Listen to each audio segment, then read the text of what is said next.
అమరావతి అప్పుకి 15,000 కోట్ల రూపాయలకు ఓకే చెప్పేసింది ప్రపంచ బ్యాంకు. త్వరలో జరగబోయేటువంటి మీటింగ్లో ఓకే చేసేస్తుంది. ప్రపంచ బ్యాంకు ఏడీబీ కలిసి 13,500 కోట్ల రూపాయలు ఇస్తాయి. 1,500 కోట్లు కేంద్ర ప్రభుత్వం ఇస్తుంది. టోటల్గా 15,000 కోట్లు. ఇవన్నీ కూడా అమరావతిలో ఎస్పెషల్లీ ఇప్పుడు రిజర్వాయర్ల నిర్మాణం చేయాలి, అట్లాగే కాలువల డైవర్షన్ చేయాలి.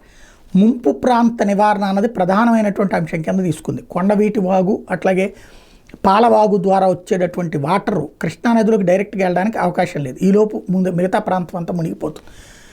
అలా కాకుండా ఈ వాగులోని కాలువలు కట్టి ఆ కాలువలు విస్తరించి ఆ కాలువల్ని తీసుకెళ్ళి కొన్ని రిజర్వాయర్లు పెట్టి ఆ రిజర్వాయర్లోకి ఈ నీళ్ళంతా తీసుకెళ్ళడం అంటే 100 అడుగుల లోపలికి భూమి తవ్వి అందులోకి ఈ నీళ్ళని చేర్చి అక్కడ ఒక జల కేంద్రాల కిందకి మార్చాలన్నటువంటి కాన్సెప్ట్.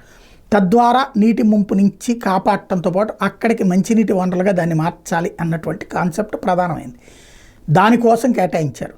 దాంతోపాటుగా ఆ నిర్వాసితులకు సంబంధించినటువంటి మౌలిక వసతుల కల్పన అన్నటువంటి దానికి ఇవి సక్సెస్ఫుల్గా పూర్తయితే, ఎందుకంటే అప్పు వచ్చేసింది కాబట్టి పని వేగంగా చేయొచ్చు, చేస్తే అద్భుతంగా ఉంటుంది.